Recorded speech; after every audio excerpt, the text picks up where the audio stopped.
You know, almost everything that we have looked at in this series in Malachi regarding the corruption of the church and church leaders, and to many degrees church members as well, church boards or elders, whatever you want to call it, mostly revolves around money. That's kind of at the heart of Malachi, right in the center of chapter 3. Right when God starts talking about the coming of Jesus Christ, it quickly turns to money, because the corruption of the church has always been about money. Even the temple, you know, people would bring bulls and goats and lambs to the temple to be sacrificed. And that has value. Livestock was held of great value. I mean, really about the only thing worth more than livestock at the time would be gold. Livestock had tremendous value, and what they were to do was to sacrifice a bull, so to say, or let's say in this example, and then they would then burn it up into ash.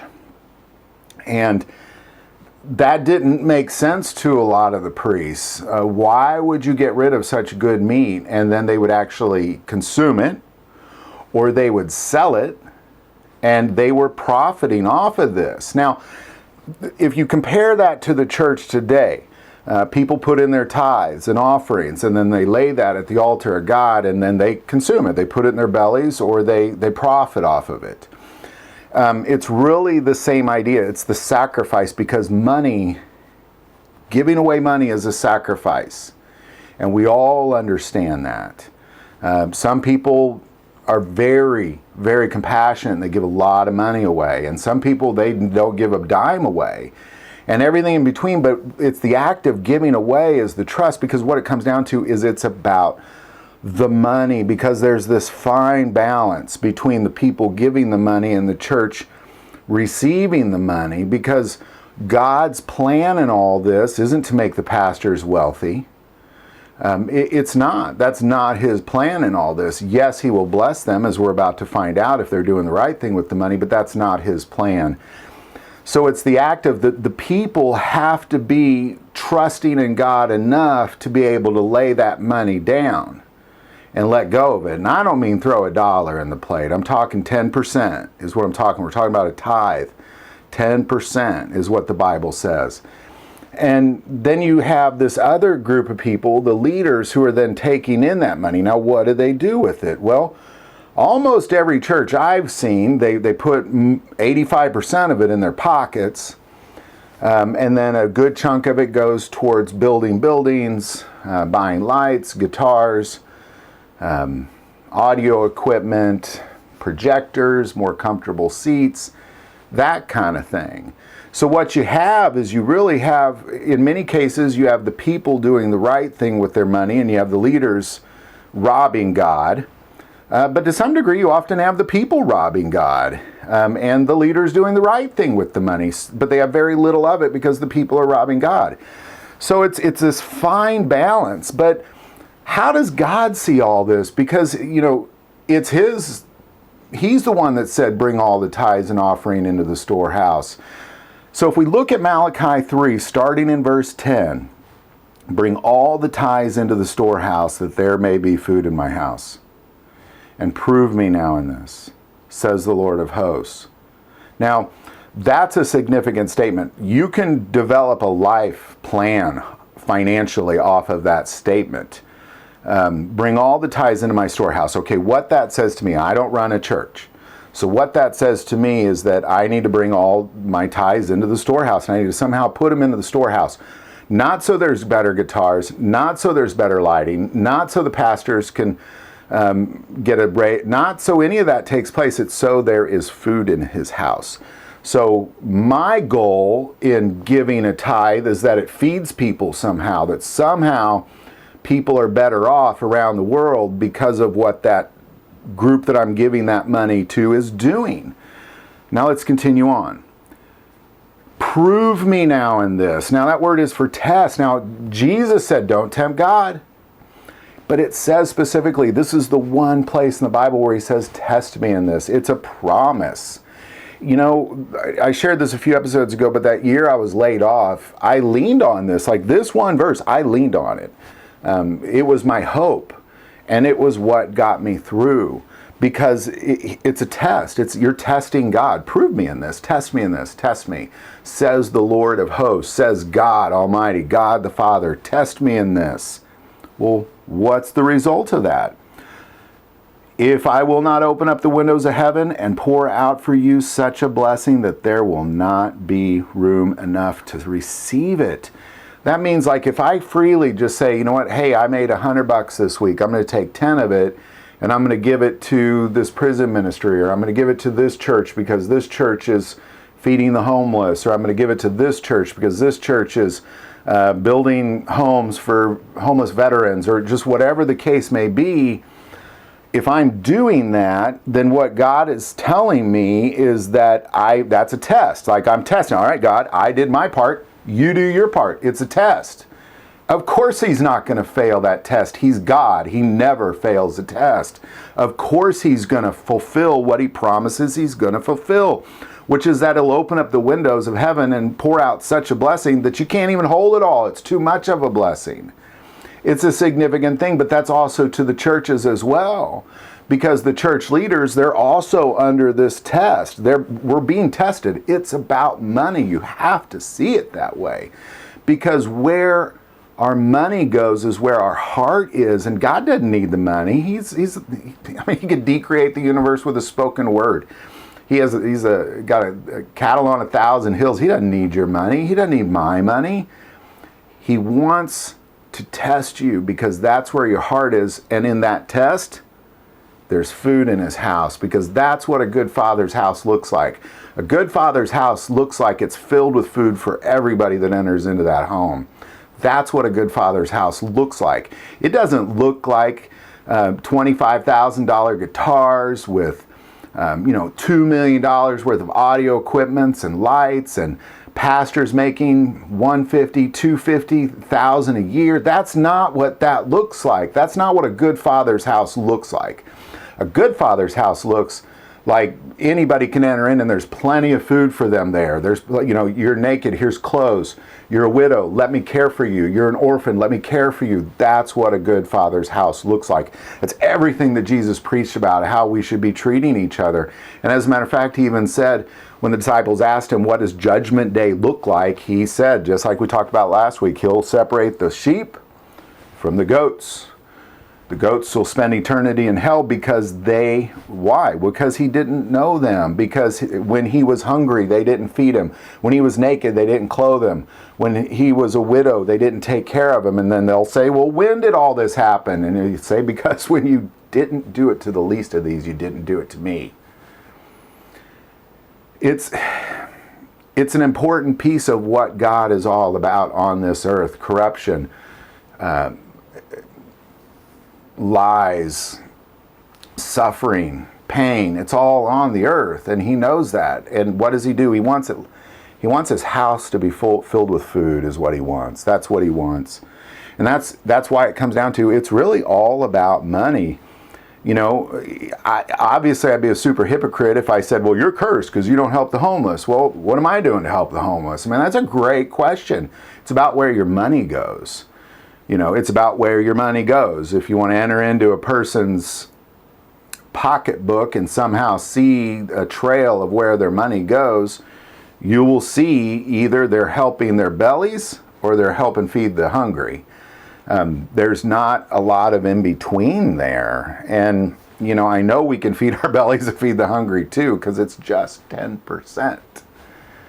But in the end, when you put food in the house and all you feed is 4 or 5 to 20 pastors, I mean, come on. If you have a church of 3,000 members and you're feeding 20 pastors with that, I mean, 3 to 5,000 members is going to bring $10 to $20 million a year. If that's only feeding 20 people, what does that say? I mean, what does that say? And, and it's interesting because even when you see churches physically feeding people with food, we'll kind of look at, again, it's about money. Well, where'd that food come from? I mean, if it's groups like harvesters and something, they're actually flipping the bill. You're just allowing them to use your space and you're filling your pockets with money and making it look like you're feeding people. That's not what it's about. Again, it comes down to it's about money. What is God's design? His design is that his children, his people, trust him. And when he says, put 10% in my storehouse so there's food in my house, that they say, yes, Father. And they put money in his house. And then it's about leaders that then say, okay, now we have this money. Let's make sure everybody's taken care of. And a lot of people, you know, when I make these videos, have also commented, well, I pay my taxes, that's enough. That is not what that is. I mean, I'm sorry. I pay my taxes too. You know, I paid more taxes. I paid 20 times more taxes than the president last year paid. You know, I pay a lot more taxes than one might think, but I don't, that's what I owe the government, like it or not. I mean, I don't like that I owe them that much, but that's what I owe the government. That is not my tithes and offering. Offer unto Caesar what is Caesar's, but offer unto God what is God's. That's the exact definition of that statement that Jesus said in the temple. I mean, it's literally me saying that, well, I paid my taxes, therefore I'm tithing. No, you're not. You're just simply doing what everybody says, what's the promise in life? Death and taxes. You're just doing what everybody has to do. That's like me saying, well, I painted my house, I help the homeless. Everybody, I mean, it's just, that's what you do. You paint your house when it needs to be painted. I mean, that's all you do when you pay your taxes. That does not count. Now, in your mind, you may justify it like that, and people around you may justify it like that. God does not justify. I mean, you know, again, you can justify it. You justify your money however you want to justify your money. I'm just telling you, that's not what this says. And God does not agree with you.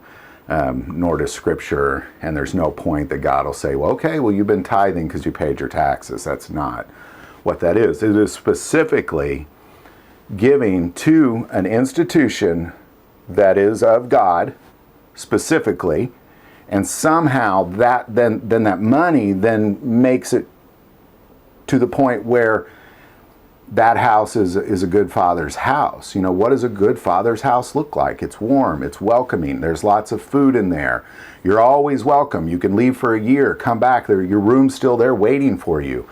That's what a good father's house looks like. But if a good father's house just looks like $20,000 guitars, $3 million lighting, pastors making $250,000 a year, $10 million buildings, I mean, that's not a good father's house at all. There's nothing good in that other than it, you know, it feeds you warm fuzzies, it tickles your ears, and I get it, totally get that. But that's not what this is about. It is not what this is about. This is about being faithful. It's the one place in the Bible where God says, test me in this. And it's, you know, and the last piece of this, as I'm going to close, is if, you know, it's not just about that he's going to open up. Let's say you're doing it for selfish reasons. You're saying, okay, God, I'm going to trust you, but you better fulfill your end of the bargain. He will. It's not a magic potion like that. It's just a promise that he happened to make, that he would do that. And it says here in 11, not only will he pour out such a blessing that there's not enough room to hold it, it says in 11, and I will rebuke the devourer for your sake. Well, what's the devourer? Well, the devourer is devouring my stuff. Like my stuff's just getting destroyed everywhere I look. I mean, we've all kind of felt like we've been in that moment where it just feels like everything around us is falling apart. It's the devourer. He will rebuke the devourer for your sake. Let's go on. So that he will not destroy the fruit of your ground, nor shall the vine fail to bear fruit for you in the field, says the Lord of hosts. So, I mean, you know, here's what it comes down to.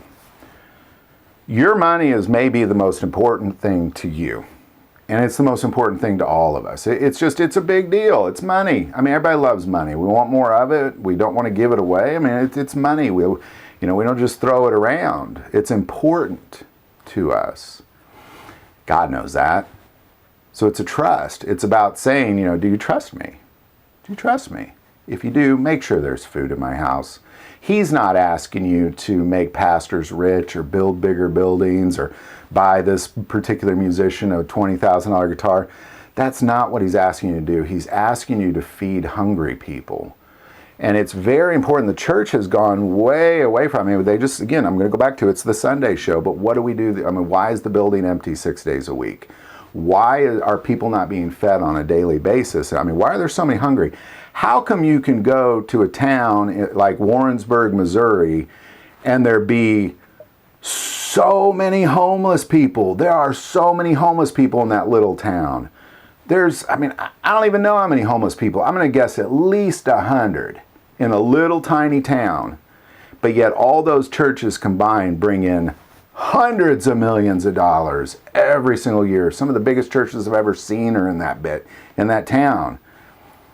Now, I personally know from people that actually do take care of the homeless in Warrensburg, $0 goes to those people in helping feed them from any church in Warrensburg.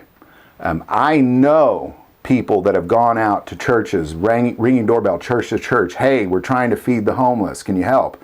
No, it's always no. It's always no.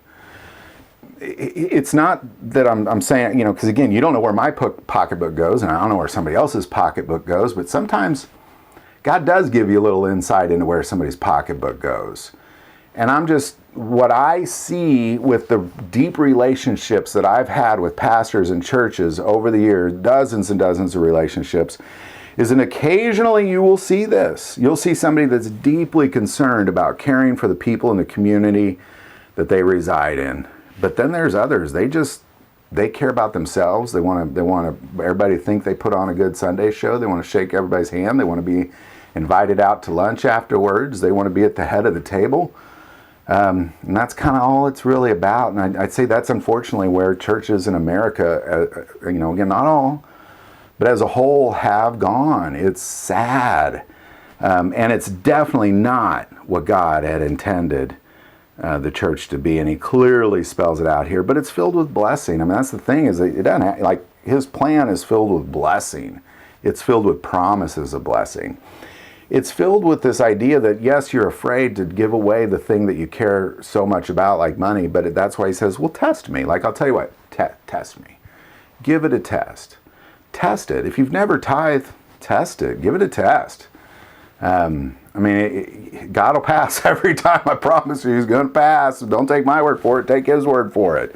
It's in black and white in Scripture, spoken from the Lord of hosts to Malachi, and then he writes it down. That's what this is really all about, is because it comes down to, what is corruption of the church about? Money. That's what it's about. People don't become corrupt because of something other than money. It's always about money. People are corrupt because of money. God knows it. He knows the hearts of man. He knows your heart. He knows my heart. It's easy for this heart to become corrupt because of money. So there's this test that God puts, but it's not just a test. It's a faith. It's like, when you rely on God, you just have this faith. You're not worried. There's so many times my wife will be worried about money, and I get it, and I'll say, well, did we tithe this month? And she says, yes. I'm like, well, don't worry about it. Of course God's going to take care of us. And he always does. Always has, always will. And he loves you so much. It's incredible how much God loves you. Of course he's going to take care of you. But he needs to know that you're being wise with his money. Because in the end, it's his money. It's all really his. When we die, we don't take none of it with us. We leave it here on the earth. So we're just kind of stewards of it. But if you're not feeding the hungry, and you're not doing the one thing he said to do with money, which is to tithe, well, he's probably not going to bless you with it. I know there's people out there that are incredibly blessed, and they don't feed nobody but themselves.